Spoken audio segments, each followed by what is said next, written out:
Magandang hapon sa ating lahat mga kaampalaya farmers. So ito na ang ating ampalaya na 3 beses pa lang napipitasan mga ka-farmers. So siguro sa burnish ang pang-apat natin. So kahit kunti lang ito mga ka-farmers, kaya na ito mag-harvest noon ng mga 200 kilos ang ating ampalaya. So pasensya na po, medyo madilim na, no. So yun na po mga ka-farmers ang ating Galaxy Max F1 ng Swiss Seeds Company. At saka mga ka-farmers ang ating talong na Calixto. So yun po ang ating i-update sa hapong ito. So yung Galaxy natin mga ka-farmers, ang planting distance mo natin din ang tama ay 2 meters mga ka-farmers, 2.5 ganyan. Tapos ang hill to hill ay 1 meter. Dahil po ito itaniman ng kamatis, pagkatapos kamatis tinaniman ng 2 meters lang mga ka-farmers, kaya nga masikip. Pero okay lang kasi napakainit ang panahon ngayon mga ka-farmers, no? So madilim na, hindi na natin makikita ang mga bunga. So yun lang po mga ka-farmers ang ma-share ko sa inyo patungkol dyan. So lipat na lang po tayo sa ating talong para may update ako sa inyo. So abangan nyo lang ang mga video tutorial natin mga ka-farmers, kasi yun po ang pinakamahalaga para may matutunan kayong mga idea sa pagpa-farming. So yan po ang resulta, no, sa ating inisprehan ng Gluestar Contact Herbicide. So kita natin mga ka-farmers, inispray natin sa kamatis at saka sa ating talong. So sa ilalim lang, walang problema, matamaan ang matang dahon sa ilalim, tatanggalin naman po natin para diretso mapakinabangan sa bagong usbong, mga bulaklak at malit na bunga ang mga nutrient na pwede pang makain nila. So pag natanggal natin mga ka-farmers, diretso na silang makabenepisyo tungkol dyan. So kita natin mga ka-farmers kung gaano nakalinis, no. So bagsak lahat ang damo. So patay-patay so kita natin patay na sila mga ka-farmers. So magkatabi lang pala ang ating kamatis at saka ang ating talong. So yan, napakagandang tingnan mga ka-farmers. At saka yung ampalaya nating bago. So yan ang ating taniman ng talong. Tapos napakalinis mga ka-farmers. So pag ganito linis ang ating mga ka-farmers taniman, parang sobrang saya natin, no. Yan napakaganda po. Okay, so ulitin ko mga ka-farmers, Gluestar Contact Herbicide, maganda siyang gamitin natin lalo na sa ganitong mga panahon, napakainit.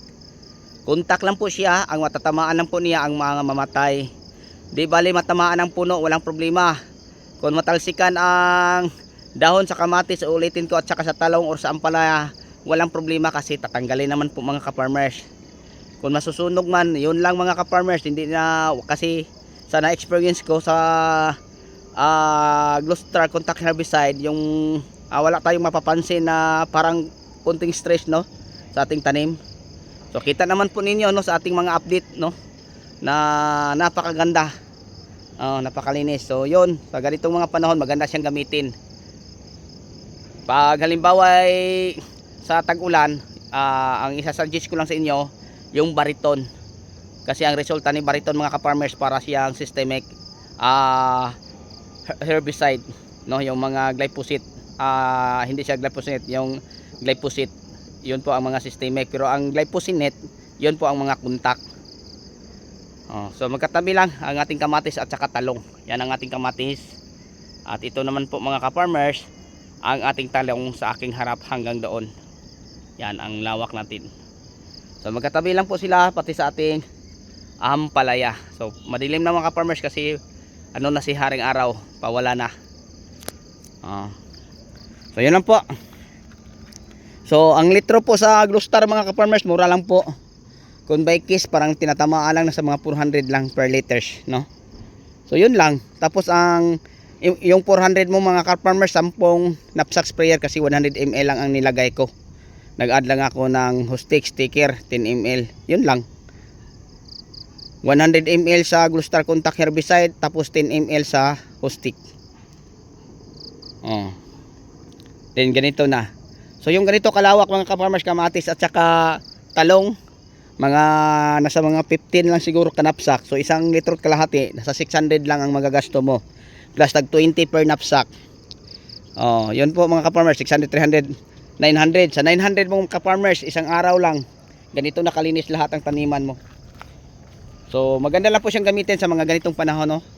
Kasi yung sinubukan ko ang Glostar sa maulan na panahon, mga 2 linggo lang nag-spray na ako uli. 2 linggo lang. Ito, isang bisis na mga ka-farmers to, na sprayhan.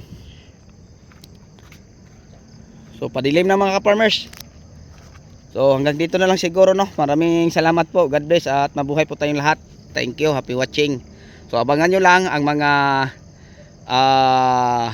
video tutorial natin na ating i-upload. So mamaya siguro mga ka-farmers may live tayo sa ating Facebook. So abangan po nyo mga ka-farmers sa aking FB page, Jezreel Palacio Carion Amazing Farming. Name, same name lang po.